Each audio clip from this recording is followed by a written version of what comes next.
બંને આમ તો અમેરિકામાં ભણાવે છે. ઇતિહાસ, એશિયન અમેરિકન હિસ્ટ્રી સ્ટડીઝ અને ગાર્ડિયન સ્ટડી. અત્યારે બંને ફૂલબ્રાઇટ સ્કોલરશીપ ઉપર અહીંયા છે અને એના ભાગરૂપે અહીંયા આવ્યા છે. તો આપણા સૌ વતી આશ્રમ વતી એનું સ્વાગત કરું છું.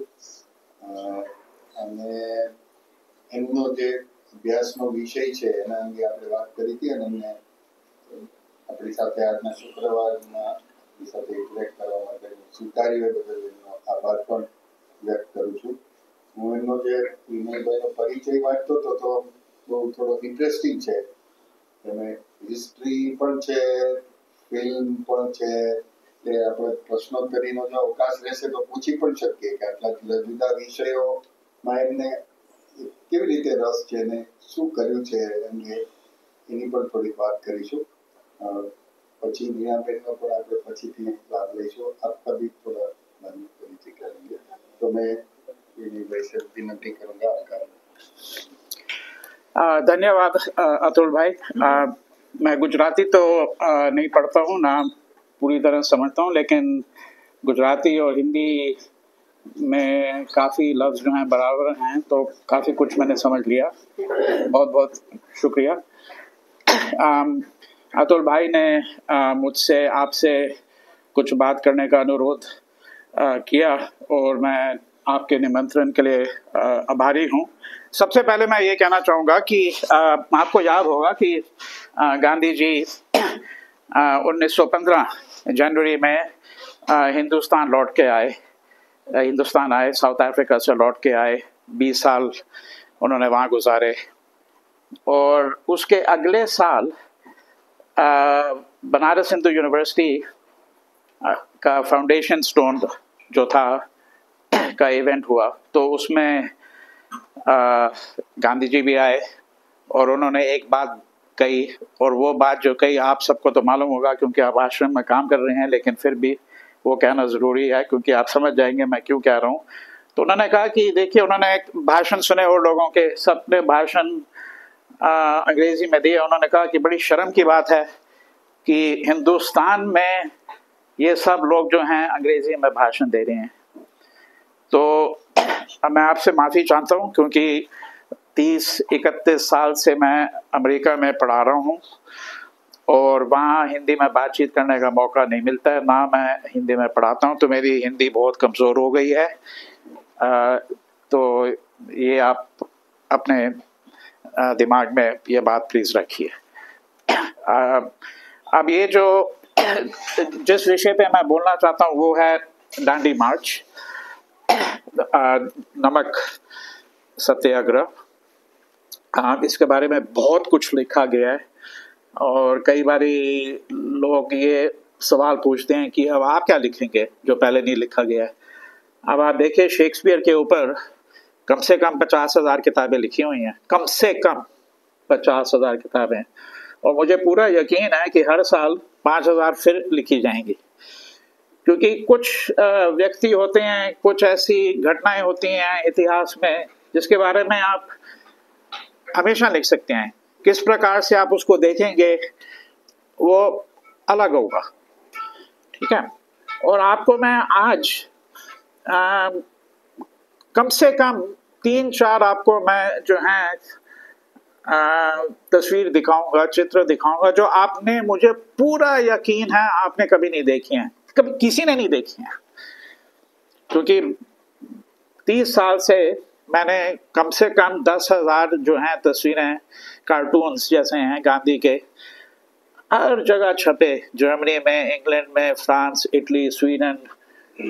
तो जैसे 1930 में जब नमक सत्याग्रह हुआ तो हर जगह गांधी का नाम जो है फैल गया.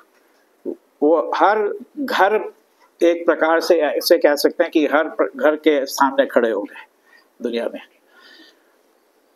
तो ऐसे कई कार्टून निकले हैं जो कभी किसी ने ना रिसर्च किए हैं ना देखे हैं. अब इस समय जो है मैं, जैसे अतुल भाई ने आपको बताया कि मैं यहाँ फुलब्राइट स्कॉलर्स के रूप में आया हूँ और मेरा 4 किताब का प्रोजेक्ट है। उसमें से पहली किताब डांडी के ऊपर है, दूसरी किताब आउशविट्स के ऊपर है। आउशविट्स एक आप सबको मालूम होगा, शायद 1-2 लोग हैं जिनको ना मालूम हो, बट वर्ल्ड वॉर 2 में के समय, उससे पहले और उसके जब जंग खत्म हुआ तब आउशविट्स भी बंद हो गया था, कंसंट्रेशन कैंप था। और वहाँ 10 लाख लोगों की तो हत्या हुई। ज़्यादातर जूस थे, लेकिन सब जूस नहीं थे। और तीसरी किताब जो है हिरोशिमा के ऊपर है, क्योंकि ये जो 2 बीच की किताबें हैं ये हिंसा के ऊपर हैं। और हिरोशिमा में तो एटॉमिक बॉम्बिंग हुई थी। और जो आखिरी किताब है रॉबिन आइलैंड साउथ अफ्रीका में है, केप टाउन से 5 मील दूर है। जैसे हिंदुस्तान में एक अंडमान आइलैंड्स था, ये उसी प्रकार का एक प्रिजन था रॉबिन आइलैंड। और वहाँ नेल्सन मंडेला को रखा गया था 20 साल से ज़्यादा। केवल नेल्सन मंडेला वहाँ नहीं थे, ANC अफ्रीकन नेशनल कांग्रेस और भी कुछ पॉलिटिकल पार्टी थी। कम से कम 2000 लोगों को वहाँ रखा गया था। और कई लोग जो थे वो 20-22 साल के लिए वहाँ उनको कैद किया हुआ था, 20-22 साल के लिए। तो अब इसका डिज़ाइन अगर आप सोचेंगे तो मैं इससे शुरुआत इसलिए कर रहा हूँ क्योंकि आप देखिए कि बेशक अंग्रेजी हो या संस्कृत हो, अंग्रेजी में वायलेंस और फिर नॉन वायलेंस, निगेशन, मतलब लेकिन पहले वायलेंस है और फिर नॉन वायलेंस, निगेशन है। संस्कृत में हिंसा और अहिंसा, निगेशन है। अब हिंदी में मेरे पास ये लफ्ज नहीं है क्योंकि ये फिलोसॉफिकल वर्ड है, ऑन्टोलॉजिकल। तो इंग्लिश में will say that unfortunately violence has precedence over non violence. पहले हिंसा आया फिर अहिंसा आया। लेकिन संस्कृत में जो अहिंसा जो है वो हिंसा के ऊपर डिपेंडेंट नहीं है। लेकिन ये डिजाइन आप जो 4 किताबों का है, इससे आप पहचान जाएंगे एक बात जो पहले आपने शायद ना सोची हो, कि मैंने फ्रेमिंग नॉन वायलेंस से शुरू करी है। आमतौर लोग वायलेंस से शुरू करते हैं और फिर वो देखते हैं कि अहिंसा कैसे आया। तो इसमें दोनों तरफ जो है नॉन वायलेंस है। आप पूछेंगे रॉबिन आइलैंड में कैसे था, क्योंकि रॉबिन आइलैंड ये वाली कहानी मैं आपको नहीं बता सकता क्योंकि इसके बारे में, इस विषय के बारे में बात नहीं कर रहा हूं मैं आज। मैं दांडी मार्च के विषय के बारे में बात कर रहा हूं। लेकिन रॉबिन आइलैंड जो है उसको कैदी जो थे उन्होंने बिल्कुल बदल दिया, उसको ट्रांसफॉर्म कर दिया और उसको एक विश्वविद्यालय बना दिया उन्होंने। तो वो बड़ी लंबी कहानी है, लेकिन इस प्रकार से आप समझ सकेंगे कि अहिंसा जो है जैसे बुक एंड डेट, अहिंसा दोनों और बीच में हिंसा आया। तो दांडी मार्च 12 मार्च को यहीं से शुरू हुई। ये पुण्य भूमि है जहां तक मेरा ओपिनियन है, ठीक है। और 6 अप्रैल को गांधी वहां पहुंचे। अब ये एक प्रकार का अहिंसक आंदोलन जो था, ये नया अहिंसक आंदोलन था। अहिंसा नॉन कोऑपरेशन मूवमेंट, असहयोग आंदोलन जिसे कहते हैं, वो 1920 में गांधी जी ने शुरू किया था। तो ये नहीं कि अहिंसक आंदोलन पहले नहीं था, लेकिन ये एक नया प्रकार का अहिंसक आंदोलन था। और ये आंदोलन भी जैसे 1920 में 20 वाला जो था वो गांधी जी के लीडरशिप, नेतृत्व के नीचे था। अब अगर अब नमक सत्याग्रह के बारे में सोचेंगे तो इसमें जो है ये एक प्रकार से, तो अगर आप कम्युनिस्ट फिलॉसफी देखें तो लेनिन जो था, लेनिन का एक आइडिया था वैनगार्ड। अब असहयोग आंदोलन में वैनगार्ड का कोई एग्जाम्पल नहीं है, लेकिन एक प्रकार से उन्होंने क्या किया था गांधी जी ने, उन्होंने जो भी सत्याग्रही उनके साथ चलेंगे उन्होंने खुद सिलेक्ट किया। और आपको मालूम है कि जो पहले जो 70-75 थे सत्याग्रही, उनमें से महिला एक नहीं थी कोई भी, लेकिन आंदोलन में तो महिलाएं, किसान, छात्र, कई प्रकार के व्यापारी सब शामिल थे। तो ये भी सवाल जो है ये पूछने वाला है कि उन्होंने वो क्यों नहीं शामिल थे, क्योंकि अब ये इस स्लाइड के पास मैं वापस आऊंगा इस स्लाइड पे, लेकिन आप एक आगे की स्लाइड में आपको दिखाता हूं। ये जो मार्च है ये साउथ अफ्रीका से की फोटोग्राफ है। इसको कहते हैं the great march from Natal to Transvaal. ये 1913 में हुई थी, जहां गांधी जी ने सत्याग्रह शुरू किया। ठीक है। और सबसे महत्वपूर्ण बात यह है, जब आप इसको देखेंगे कि इसमें कस्तूरबा ने शुरू किया था, याद हो तो उसमें तो महिलाएं शामिल थी बिल्कुल शुरू से ही, ठीक है ना। और एक प्रकार से मैं जो काम कर रहा हूं दांडी में वो बहुत फर्क है, क्योंकि जो दांडी मार्च के ऊपर जो काम करते हैं, जैसे एक बहुत रिस्पेक्टेड स्कॉलर है, उनकी किताब अच्छी है, लेकिन मेरा विचार कुछ अलग सा है उनसे। मैं थॉमस वेबर की बात कर रहा हूं, ठीक है। वो दांडी मार्च को ही देखते हैं कि मार्च में क्या हुआ, कैसे शुरू हुई, सत्याग्रही कौन थे, रास्ते में क्या हुआ, ठीक है ना। लेकिन मैं जो कर रहा हूं, ये आप स्लाइड देखें तो मैंने इसको अंग्रेजी में कहा है the many lives and after lives. इस दांडी के कई अवतार पहले भी थे और बाद में भी आए। तो दांडी को जो है इन अवतारों के साथ देखना चाहिए। तो पहला इसका अवतार जो था वो ये था 1913 में साउथ अफ्रीका में। ये उन्होंने वहीं जो है आइडिया टेस्ट किया था। और ये मार्च जो था, ये मार्च इसलिए किया गया था, ये वाला आंदोलन, क्योंकि हिंदुस्तानी शादी जो थी वो साउथ अफ्रीका में उन्होंने रूलिंग कर दी थी कि ये जो है ये कानून के विरोध हैं। एक पोल टैक्स था, तो हिंदुस्तानी लोग जो थे उनको कई प्रकार की वह समस्याएं थी, ठीक है ना। तो इस कारण उन्होंने ये सत्याग्रह शुरू किया था वहां। और जिस प्रकार से मैं दांडी का इतिहास लिखना चाहता हूं, तो मैं सिर्फ इतिहास दांडी का नहीं लिखना चाहता हूं। दांडी के कई अवतार जो हैं, जैसे उसके बाद वाले अवतार क्या हुए, आप अमेरिकन सिविल राइट्स मूवमेंट देखिए तो 1963 में March on Washington for jobs and freedom, और Selma to Montgomery march. American civil rights leader के जो नेता थे उन्होंने सब ने बड़ी ध्यान से दांडी मार्च को समझने की कोशिश करी, और कि गांधी यहाँ हिंदुस्तान में क्या कर रहे थे अपने समय में, ठीक है ना। और तो ये एक और स्लाइड है उसकी, उस मार्च की। और ये जो जगह है ये वही वाली जगह है, यहाँ मैं 2 साल पहले गया था। अब ये खेत, ये इसी जगह पे उन्होंने मार्च शुरू किया था। वोल्क्सट्रस कहते हैं इसको।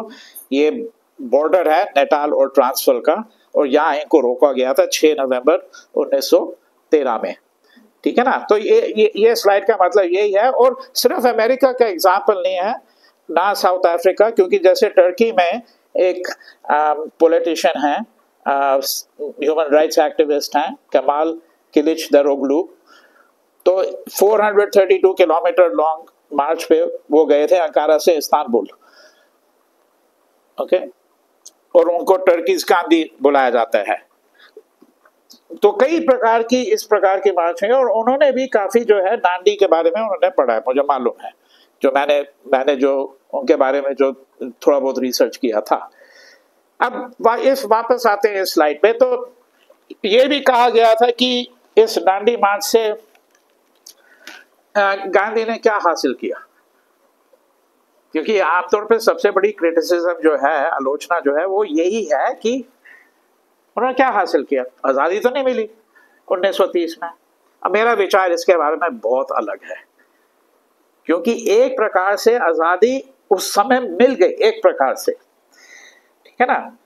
तो वो समझने के लिए हमें जो है स्वतंत्र, स्वतंत्र, आजादी, स्वराज, कई लफ्ज हैं, और स्वराज लफ्ज जो है वो अलग है, उसके बारे में मैं 1-2 मिनट बातचीत करना चाहूंगा, क्योंकि मेरे ख्याल से सबसे महत्वपूर्ण शब्द जो है वो स्वराज है, और सबसे अप्रोप्रिएट वर्ड जिसे कहेंगे वो है स्वराज, आज़ादी नहीं, ठीक है। लेकिन आज़ादी या स्वराज और सम्मान जो जिसे कहते हैं, या इज्जत, उनका क्या रिश्ता है वो समझना मेरे विचार से बहुत जरूरी है, क्योंकि तब मालूम होता है कि 1930 में क्या हासिल हुआ दांडी मार्च से।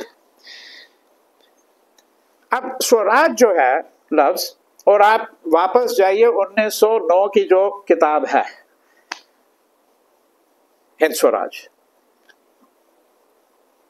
जो 100 वॉल्यूम्स हैं कलेक्टेड वर्क्स के, उसमें से सबसे महत्वपूर्ण हिस्सा जो है वो है हिंद स्वराज, अभी भी 1909। और आप सबको मालूम होगा कि गांधी की हत्या से कुछ महीने पहले ही उनसे पूछा गया था किसी ने कि भाई ये किताब आपने लिखी तकरीबन 40 साल हो गए, अब तो आप कुछ विचार बदल गए होंगे। उन्होंने कहा बिल्कुल नहीं, बिल्कुल नहीं। सो स्वराज जो है उसके कम से कम 3 मतलब हैं, जो फ्रीडम, जब आप उसका अनुवाद करेंगे अंग्रेजी में, फ्रीडम में सिर्फ एक ही मतलब है। सो फ्रीडम, आजादी, ठीक है ना, सेल्फ डिटर्मिनेशन, देश की आजादी के सेल्फ डिटर्मिनेशन। तो एक मतलब तो ये जरूरी है स्वराज में है, लेकिन दूसरा मतलब ये है कि अपने ऊपर राज करना पड़ेगा। अब वो आप फ्रीडम में नहीं है, क्योंकि स्वराज जो है उसका योग या योगा के साथ संबंध है, क्योंकि पतंजलि के आप योगा सूत्र अगर पढ़ेंगे तो उससे फौरन जो है मालूम हो जाता है कि आप आजादी नहीं समझ सकते जब तक आप अनुशासन ना समझें, साथ साथ डिसिप्लिन, ठीक है ना। तो स्वराज में जो है, स्वराज जैसे मैंने लिखा है हिंदी में, स्वराज शब्द का तात्पर्य अनुशासन से भी है, उसका संबंध उससे भी है, डिसिप्लिन से भी है, ठीक है ना। और दूसरा मतलब फिर ये है कि अगर आपको आजादी चाहिए हो अंग्रेज से, पहले आप अपने ऊपर कब्जा करिए, आपके जो बुरे विचार हैं वगैरह वगैरह। लेकिन एक तीसरा मतलब भी है स्वराज का, कि हमारी आजादी जो है हिंदुस्तान में, वो सिर्फ हमें आजादी नहीं देगी, वो आजादी अंग्रेज को देगी, क्योंकि जो कॉलोनाइजर है वो खुद एक प्रकार से गुलाम है, वो खुद एक प्रकार से गुलाम है। तो तभी, और ये आश्चर्य की बात नहीं है कि अंत तक गांधी के हमेशा अंग्रेज दोस्त थे, क्योंकि उनका हमेशा यही कहना था कि मेरा झगड़ा जो है अंग्रेज से नहीं है, अंग्रेज राज से है, अंग्रेज राज से है, ठीक है ना। तो ये तीसरा मतलब भी जो है ये भी स्वराज में है, ये कि ये लड़ाई जो हम कर रहे हैं, ये जो जंग कर रहे हैं, ये सिर्फ हमें आजादी नहीं देगा, ये अंग्रेज जो है उनको भी आजादी देगा। और ऐसे कुछ अंग्रेज थे जो समझ गए थे, वो तभी वो एक प्रकार से वो ट्रेटर बन गए, उनको वहां ट्रेटर बुलाया जाता था। जैसे चार्ली एंड्रूज हैं, B.F. हॉर्नीमैन, आप बंबई गए तो हॉर्नीमैन सर्कल है, जर्नलिस्ट है वो, मीराबैन तो है ही हैं, बहुत सारे हैं ऐसे। वो समझ गए थे कि हम खुद गुलाम हैं और गांधी जो यहाँ जंग लड़ रहे हैं उससे हमारी भी गुलामी खत्म हो जाएगी। अब ये सारे मतलब जो है वो शब्द फ्रीडम या आजादी में नहीं है, और तभी स्वराज का ही हमें जिक्र करना चाहिए हमेशा। अच्छा, तो अब जो है ये जो स्लाइड है इससे सिर्फ मैं आपको केवल ये दिखा रहा हूं कि साउथ अफ्रीका हिस्ट्री ऑनलाइन जो है ये एक बहुत बड़ा पोर्टल है। जैसे यहाँ गांधी हेरिटेज पोर्टल है, ये south African history online portal बहुत बड़ा पोर्टल है और इसमें हजारों आर्टिकल हैं। और ये एक्चुअली एक इंडियन है जो साउथ अफ्रीका में पैदा हुए थे, फोटोग्राफर है, बहुत मशहूर फोटोग्राफर है, उमर बादशाह, ये उन्होंने शुरू किया था। और अगर आप इस पोर्टल पे जाएंगे इस पे भी जो है उन्होंने उनको भी, क्योंकि देखिए साउथ अफ्रीका में जो है कुछ सालों से 15-20 साल से जो है गांधी जी के बारे में बात करना कई बार मुश्किल हो जाता है, क्योंकि कई लोगों का कहना है कि वो रेसिस्ट थे, ये उसके बारे में आज मैं बात नहीं करूंगा। लेकिन साउथ अफ्रीका हिस्ट्री पोर्टल जो है उसमें उन्होंने उनको इतनी समझ है कि गांधी का बहुत बड़ा रोल था, सिर्फ हिंदुस्तानी के इतिहास का नहीं, वहां जो उनका पूरा इतिहास है उसमें उसका बहुत बड़ा रोल था। क्योंकि अगर आप उनका जो देखेंगे फ्रीडम मूवमेंट जो साउथ अफ्रीका जो है एंटी अपार्थाइड मूवमेंट, उसमें बहुत सारे हिंदुस्तानी शामिल थे। ठीक है, तो ये मैं सिर्फ यही दिखाना चाहता था कि वहां भी ये जो नेटाल टू ट्रांसवाल मार्च हुई थी, क्योंकि Gandhi and the passive resistance campaign 1907 1914 1913 में हुई थी, इसमें उन्होंने डिस्कस किया हुआ है। अच्छा, तो ये अब कुछ समय लेता हूं मैं 5-10 मिनट नमक सत्याग्रह के बारे में बात करने का, फिर मैं आपको कुछ जो है तस्वीर दिखाऊंगा। तो आपको जैसे मालूम है पहले एक असहयोग आंदोलन हुआ था, 1920 में शुरू हुआ और फिर 1922 में ख़त्म हो गया। तब ख़त्म हुआ जब चौरी चौरा में हिंसा हुई, तो गांधी जी ने कहा कि अभी जो देश है वो अभी तैयार नहीं है स्वराज के लिए, ठीक है ना। और फिर उसके बाद उनकी महान परीक्षा हुई और उनको जेल भेजा गया 6 साल के, 2 साल के बाद वो निकल आए थे। और फिर 1925 1924 1925 के बाद गांधी जी ने कंस्ट्रक्टिव प्रोग्राम, जो रचनात्मक कार्यक्रम जिसे कहते हैं, वो शुरू किया। एक प्रकार से वो सारा काम पहले भी चल रहा था, लेकिन अब उन्होंने उस पर ज़्यादा जो है अपना अटेंशन फोकस किया, ठीक है ना। और ये कंस्ट्रक्टिव प्रोग्राम जो है ये बहुत ही महत्वपूर्ण है मेरे विचार से। गांधी स्कॉलर्स, क्योंकि अंग्रेजी में मैं आपको बता सकता हूँ क्या फ्रेज होगा, हिंदुस्तानी में किस प्रकार से कहेंगे कि कंस्ट्रक्टिव प्रोग्राम जो है ना ये सेक्सी नहीं है। ओके, सेक्सी मतलब ये भाई गांव में काम करो, ये करो, वो करो। तो जो गांधी स्कॉलर जो हैं ज़्यादातर उन्होंने ज़्यादा समय इसके ऊपर नहीं काटा है, लेकिन गांधी के लिए कंस्ट्रक्टिव प्रोग्राम ही सबसे महत्वपूर्ण चीज़ थी, ठीक है ना। और इसलिए थी क्योंकि उनका ये विचार था कि जो आज़ादी जो होती है या स्वराज जो है, एक तो स्वराज होता है जो पॉलिटिकल स्वराज है, लेकिन इकोनॉमिक, सोशल, कल्चरल स्वराज ये भी बहुत ज़रूरी है। और इस प्रकार से भी उनका ये विचार था कि स्वराज जो है ये आप बांट नहीं सकते, तो तभी कंस्ट्रक्टिव प्रोग्राम जो है उनके लिए बहुत प्यारा था। फिर 1919 में साल के अंत में इंडियन नेशनल कांग्रेस ने एक रेजोल्यूशन जो है पास किया था पूर्ण स्वराज का, और फिर उसके कुछ महीने बाद गांधी जी ने ये खत लिखा लॉर्ड इरविन को, the masterpiece of English literature. मतलब जहां तक मुझे मालूम है कि ऐसे कोई नेता नहीं है कहीं किसी देश के जिनको ऐसा खत कहीं से मिला हो। क्योंकि अब आप समझ लिए, आप लेनिन हैं। अब लेनिन जो है वो अपने जो एनिमी है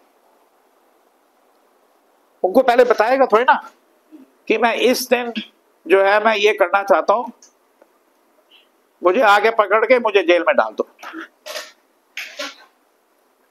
और जब ये अंग्रेज ने ये देखा, उन्होंने सोचा ये आदमी तो पागल है, क्योंकि वो इस प्रकार का आंदोलन, इस प्रकार के विचार के बारे में उनको कभी ख्याल ही नहीं आया।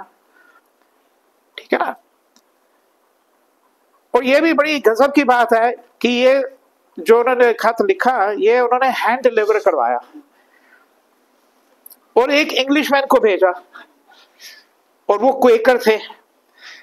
अब इसमें जो है ईसाई धर्म के कई प्रकार का ईसाई धर्म आप देख रहे हैं क्या हो रहा है। क्योंकि रेनल्ड्स जो थे वो ईसाई धर्म के थे, अरविंद भी था, लेकिन उन दोनों का ईसाई धर्म के साथ अलग अलग संबंध था बिल्कुल। क्योंकि अरविंद जो है वो एक जो ईसाई धर्म वो मानते थे, उसमें क्रिश्चियनिटी, ईसाई उनका जो धर्म जो था वो मिलिटेंसी के साथ जुड़ा हुआ था। रेनल्ड्स जो थे वो क्वेकर थे, और एक प्रकार से गांधी खुद ही ईसाई धर्म के थे, एक प्रकार से। सो उनको कभी कन्वर्ट नहीं कर सका कोई भी, क्योंकि सब मिशनरीज ने यही कहा कि we can't convert Gandhi to Christianity because he is a much better Christian than any Christian we've ever seen. कि ये तो इतने बढ़िया ईसाई धर्म के representative, I don't know what the Hindi word is,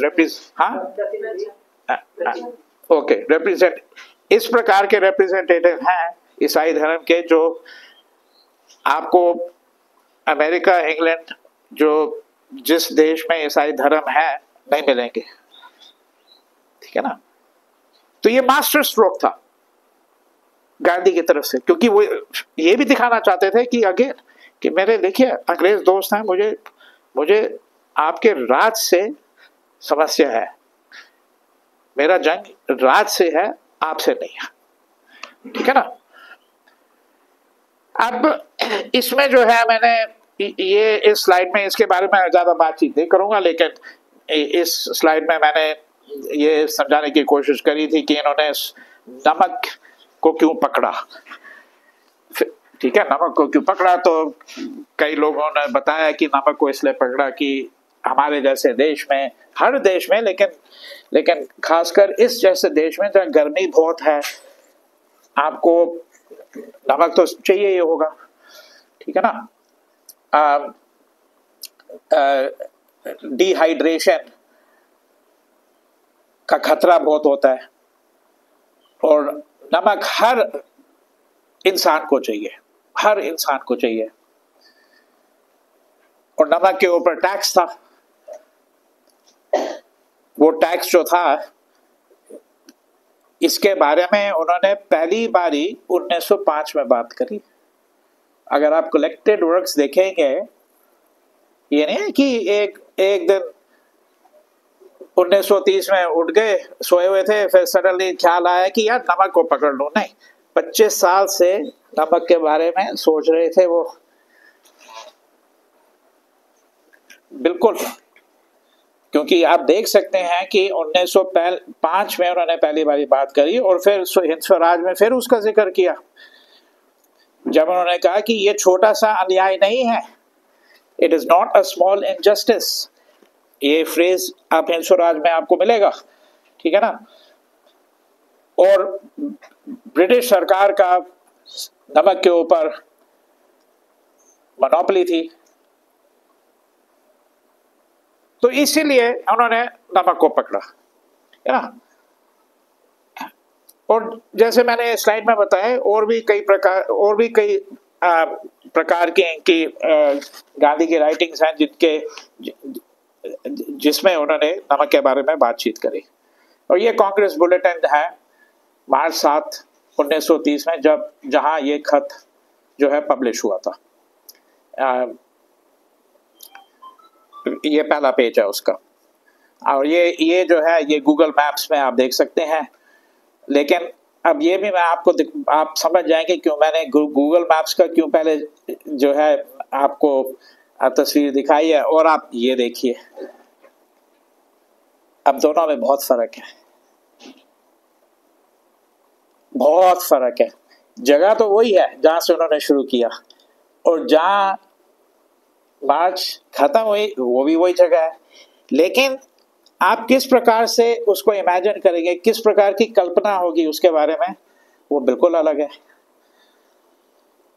और तभी कला का होना बहुत जरूरी है, क्योंकि आप इसमें देखिए, ये मेरी एक किताब जो है इसी हफ्ते निकली है, उसमें ये मैंने गांधी के ऊपर एडिटेड किताब है, ऑक्सफोर्ड से इसी हफ्ते निकली है। उसमें मैंने ये वाली तस्वीर जो है कवर पे इस्तेमाल की गई है। अब ये तस्वीर एक किताब में छपी थी उस समय, और ये जो आप देखेंगे इनके जो फुटस्टेप्स हैं, ये कर्सर यूज होता है या नहीं? ओके, ये जो पद है यार, है ना, ये अब आपको अगर आप सोचेंगे आपको क्या ख्याल आएगा? इसका बहुत पुराना इतिहास है हिंदुस्तान में, बहुत पुराना इतिहास है। एक प्रकार से जब राम और लक्ष्मण और सीता चले गए तो क्या किया गया, भारत ने क्या किया था, ठीक है ना। और ये देखिए आप, ये बुद्धिस्ट आर्ट है, और ये नीचे देखिए आप, ये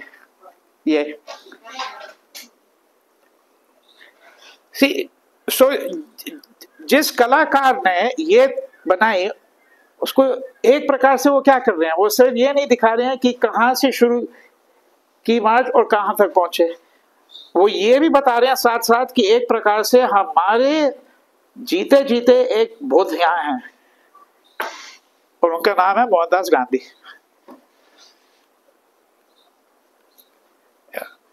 सो इस प्रकार के मैं आपको 500 दिखा सकता हूं तस्वीरें कि किस कलाकार ने क्या किया। आपको एक आध दिखाई है कि देख सकते हैं आप, ये तो खैर सभी जानते हैं, ये नंदलाल बोस का है, और ये जो है ये ज्ञानामूर्ति है। अब एक आर्टिस्ट हैं, वो इमेज जो थी मुझे कंप्यूटर में मिली नहीं, मैं कलाकार को खुद जानता हूँ काफी सालों से।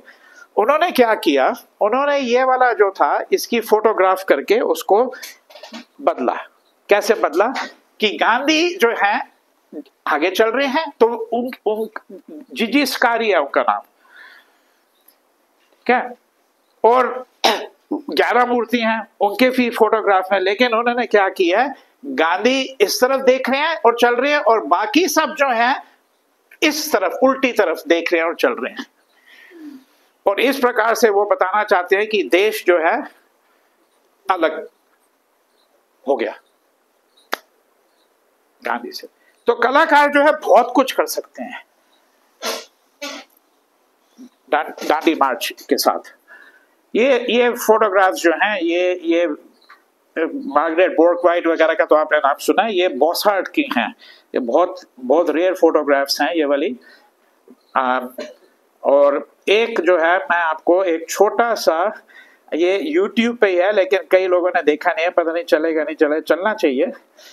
ये देखिए, इसको अगर फुल कर दूं, how do I make it full here, ये साइलेंट है, ये ब्रिटिश पाथे डॉक्यूमेंट्री है, usually there is a little big thing there, na? I don't see it.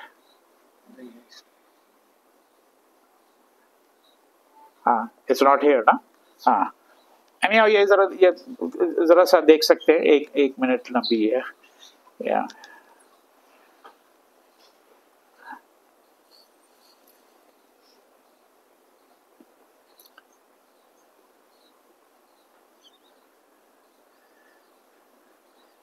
कितनी तेजी से चलते थे। विलियम शायरर ने एक किताब लिखी मेमोयर, विलियम शायरर नाची जर्मनी के ऊपर बड़ी मशहूर किताब लिखी थी, बट उन्होंने एक किताब लिखी 1978 में छपी थी, गांधी मेमोयर, क्योंकि 1930 में वो गांधी से मिले थे। और शायरर जो थे वो स्की करते थे स्विस एल्प्स में और वेट लिफ्टिंग करते थे उस जमाने में, और मैराथन रनर थे। उन्होंने ये कहा अपने मेमोयर में, गांधी मेरे आगे थे हमेशा, इतनी तेज चलते थे कि I couldn't keep up, he says. अच्छा, नहीं ये तो इसको नेक्स्ट स्लाइड को या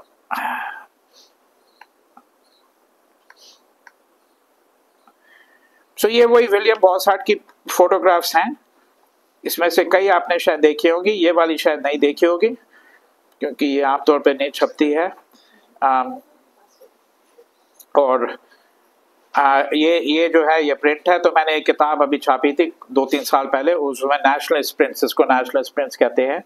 तो ये सरोजनी नायडू जो दर्शना में जो रेड हुई थी, ये उसका प्रिंट है। और ये वेब मिलर जो है, उन्होंने बताया था कि उन्होंने क्या देखा। ये आपको मालूम हुआ होगा क्योंकि उन्होंने बताया किस प्रकार से सत्याग्रही आए और पुलिस वहाँ थी, उन्होंने पुलिस ने सबको मारा, फिर वो सत्याग्रही को ले गए, फिर एक और बैच आया, इस प्रकार से उन्होंने बताया। और वो समझ गए थे, उन्होंने कहा इंडिया इज फ्री नाउ। उन्होंने जो टेलीग्राम भेजा उसमें उन्होंने यही लिखा। और ये भी आपने देखा होगा क्योंकि 1900 तो अब जो है, जो मैं ये एक प्रकार से दांडी के कारण गांधी का नाम जो था वो पूरे दुनिया में फैल गया। And English में the expression will be he became a world historical figure. This is the exact moment. जो असहयोग आंदोलन था उसके बाद भी काफी लोग को जानकारी हुई गांधी के बारे में, बायोग्राफीज शुरू हो गए। लेकिन 1930 के बाद जो है वर्ल्ड हिस्टोरिकल फिगर हर जगह जो है उनका नाम फैल गया। और मैं जो आपको जो तस्वीर दिखा रहा हूँ आपको यकीन हो जाएगा उससे, और 2-3 तस्वीरें जो हैं अभी इसके बाद जो आएंगी वो तस्वीरों से आपको यकीन हो जाएगा किस प्रकार से उनका नाम जो है दुनिया भर में फैल गया। तो 2 बारी जो है 1930 में उनको टाइम मैगजीन के कवर में उनकी तस्वीर छपी, मैन ऑफ द ईयर। और ये वाला आप देखिए, अगला वाला, ये एक छोटा सा अखबार है, छोटा सा अखबार जो अमेरिका से आता है, एक छोटी सी जगह है आयोवा में, नॉट न्यूयॉर्क स्टेट और शिकागो या वॉशिंगटन डीसी, एक छोटी सी जगह है, वहां एक अखबार है बर्लिंगटन हॉकाई, और उसमें most talked about man in the world, पहला पेज, September 20th, 1931।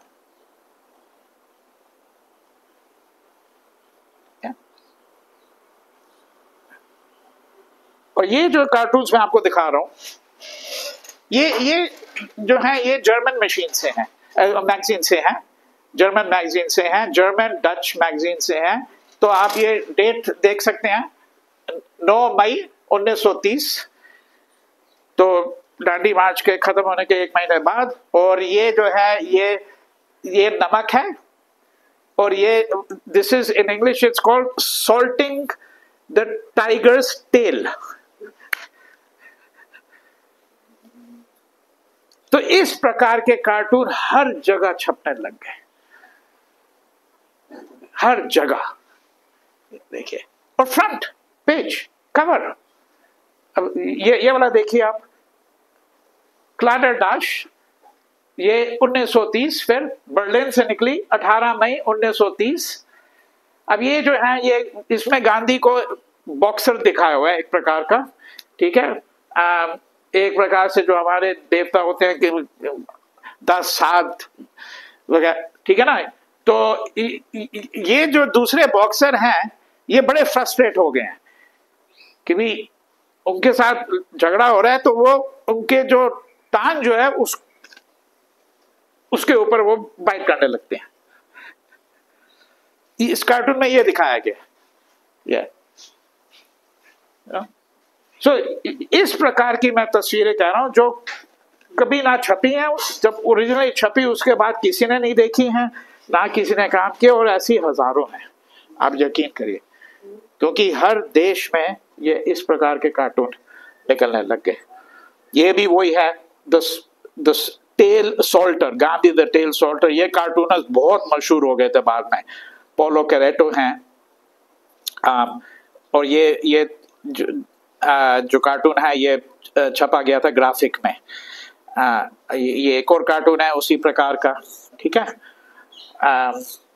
और फिर ये जो है ये कुछ अखबार हैं जो वहां से निकले, फ्रांस से निकले, ले जर्नल। ये जो है यहाँ हेडलाइन जो है ये फ्रंट पेज है, तो इसमें उसने मीटिंग बताया हुआ है कि उनकी गांधी जी के साथ जो है मीटिंग हुई, और ये सब जो है 1930, ये 8 अप्रैल 1930 उनके साथ इंटरव्यू हुआ। दांडी मार्च 6 तारीख को खत्म हुई, उसके 2 दिन बाद इतना लंबा इंटरव्यू आ गया इस मैगजीन में। ये जो है ल पतीत परिसियन है, और आप देखेंगे लेफ्ट को अवेक गांधी, ठीक है ना, with Gandhi idolised by the Hindus, right, front page coverage. और कई बार काफी लंबे आर्टिकल आते थे, और सोशल मीडिया नहीं था, भारत सरकार नहीं लगी हुई थी कि जैसे अब तो भारत सरकार की तरफ से आपको संदेशा आ जाएगा, प्रधानमंत्री ये कर रहे हैं वो कर रहे हैं। कुछ नहीं है, नो सोशल मीडिया, कुछ नहीं है, कोई प्रोपेगेंडिस्ट नहीं है। महादेव भाई ने अखबार को लिखा कि आप इनके बारे में लिखिए, कुछ लिखने की जरूरत नहीं थी। तो इस प्रकार का काम जो है हम दांडी मार्च के बारे में काम कर रहे हैं। धन्यवाद।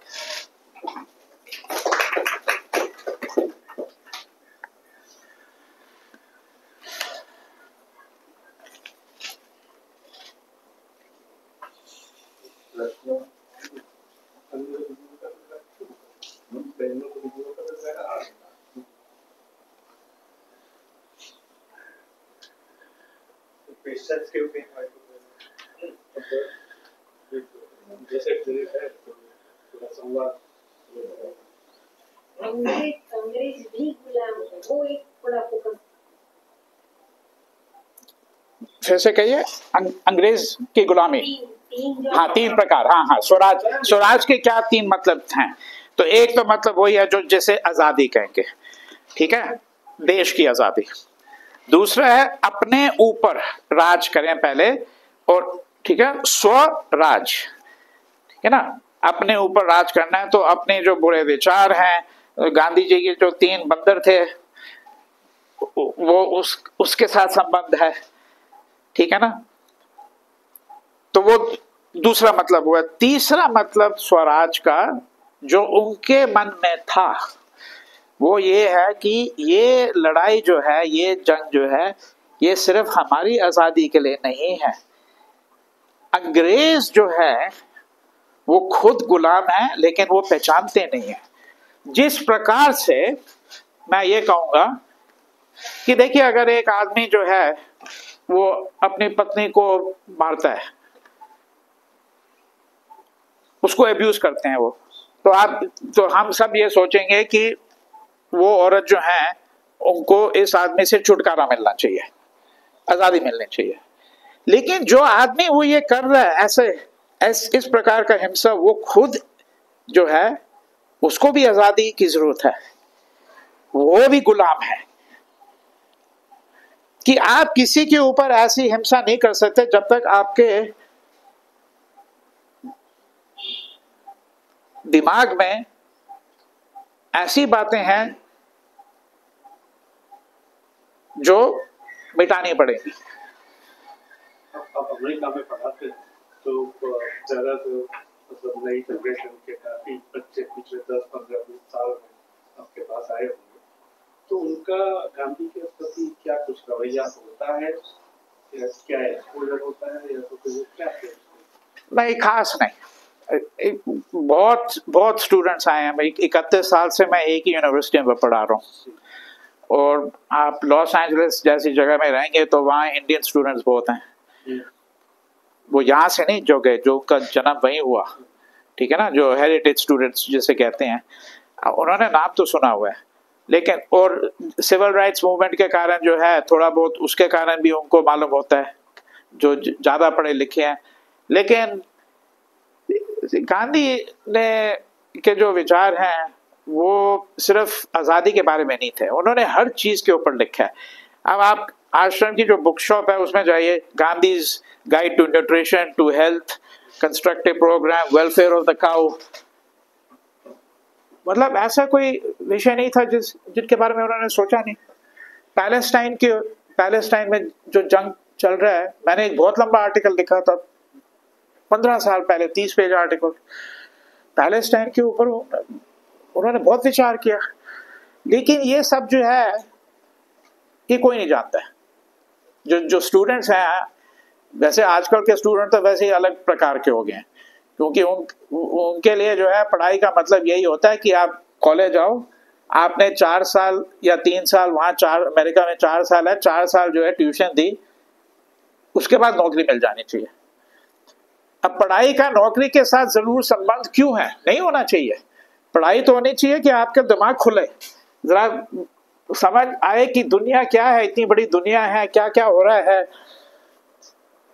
लेकिन सिर्फ वो यही सोचते हैं कि यार मैंने इतने पैसे डाले हैं, उनके माँ बाप सोचते हैं फटाफट आओ, खत्म करो अपना पढ़ाई वढ़ाई और नौकरी करो। क्यों वीना, आपका क्या विचार है? आप भी वहीं पढ़ाते हैं? कैपिटलिस्टिक वर्ल्ड हो गया ना, हाँ, कॉर्पोरेट में अब एजुकेशन मीनिंग है, हाँ, उनको बदलना। हाँ, आपकी जो थी 11 मूर्ति वाला, तो आपने कहा कि सब लोग उधर देख रहे हैं, हाँ, एक गांधी, हाँ, महिला गांधी की तरफ देख रही है, हाँ, उस तरह, तो आपने उसमें इंटरप्रेट किया है? नहीं, ये मैं जो है ना, नहीं, हाँ, किसी दूसरे ने, I understand, but my question is to your interpretation, not the. तो इसमें आप कह रहे हैं सब लोग इधर देख रहे हैं। या नहीं, you're talking about this one here, ना? आप इनकी बात कर रहे हैं।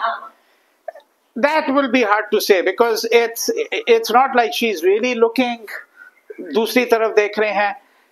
I don't think you can interpret too much over here. आप इधर भी अगर आप देखेंगे तो that has to do with the sculptor's freedom of interpretation. लेकिन जो जीजी स्कारिया ने जो किया वो बिल्कुल अलग चीज है, क्योंकि उसमें Gandhi is facing this way, वो इस तरफ देख रहे हैं, बाकी सब जो हैं उस तरफ देख रहे हैं। He reversed it. उनका मतलब अलग है स्वराज का। Yeah. मैं भी काम कर रही हूँ ना महिलाओं पर, Yeah. कुछ मिस हो रहा है यहाँ पर। Yeah. गांधी ने महिलाओं पर बहुत विचार किया और कहा कि इनके ऊपर ही स्वतंत्रता निर्भर है, तो maybe that was somehow unintentionally जो Yeah. आपने बताया कि गांधी ने कई विषयों पर लिखा है। हाँ जी। तो आपने उसमें से दांडी क्यों चुना? नहीं, तभी मैंने शुरू में बताया आपको प्रोजेक्ट का स्कोप। मैंने तो गांधी के ऊपर कम से कम 50 पेपर लिखे हैं, एक किताब नहीं लिखी है, 50 पेपर लिखे हैं। और उसमें मैंने पैलेस्टाइन के बारे में लिखा है, सिटीजनशिप, कर्तव्य के ऊपर, ड्यूटीज एंड राइट्स, चौरी चौरों में क्या हुआ, उन्होंने उनका विचार क्यों इतना अलग था सबसे, सब चीज़ों के बारे में लिखा है एक प्रकार से। लेकिन ये जो प्रोजेक्ट है ये वो 4 किताब का प्रोजेक्ट है, जिसमें मैं एक प्रकार से आप समझ सकते हैं कि global history of violence and non violence, but through some specific moment, specific place. क्योंकि ये जो है Dandi, Auschwitz, Hiroshima, metaphor I think is रूपक, है ना हिंदी में? हाँ। See, this is now a metaphor, Dandi is not केवल सिर्फ वो जगह नहीं है, अब ये रूपक बन गया है, इट्स अ मेटाफोर। जैसे आप ऑश्विट्ज जो है, आपको शायद जानकारी नहीं होगी, कई लोग सोचते हैं कि 5-10 कैंप थे कंसंट्रेशन कैंप, 15 थे, 10,000 थे। ऑश्विट्ज जो है वो रूपक बन गया सारे कंसंट्रेशन कैंप के यूनिवर्स का, ठीक है ना। आप इतने साल से गांधी पढ़ रहे हैं, तो ऐसे बताइए कि कौन सी 2-3-4 किताब गांधी के ऊपर है जो आपको गांधी के ऊपर? देखिए 69 में राघवन नायर की एक किताब निकली थी, the moral and political thought of Mahatma Gandhi. अब काफी पुरानी हो गया, लेकिन मेरे ख्याल से वो अभी भी बहुत बढ़िया किताब है। हाँ, और उन्होंने एक एंथोलॉजी भी करी थी, वो एंथोलॉजी बड़ी मुश्किल से मिलती है, बहुत महंगी है वो।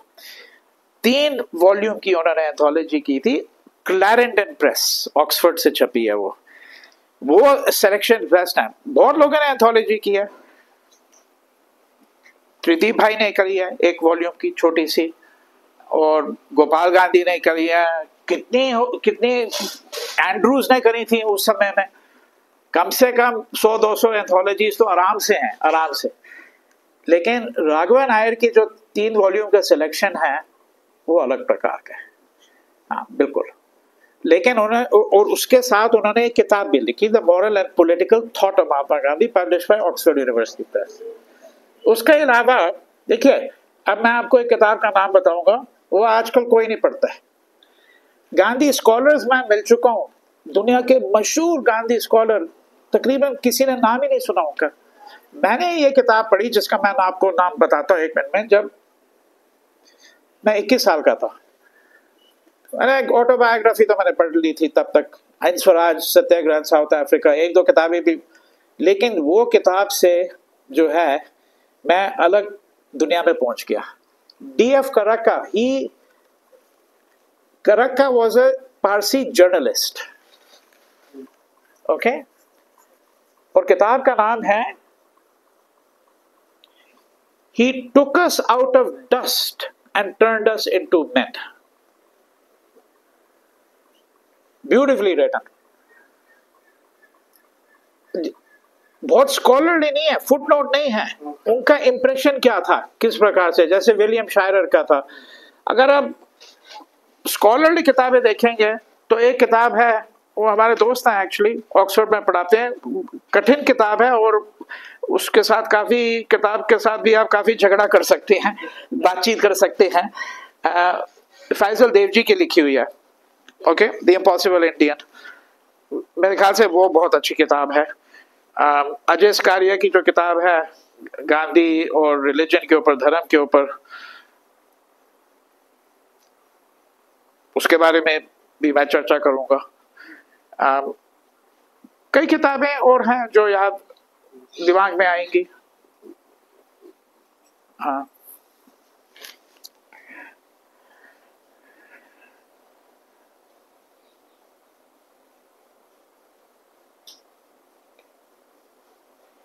Thank you. थैंक यू, धन्यवाद।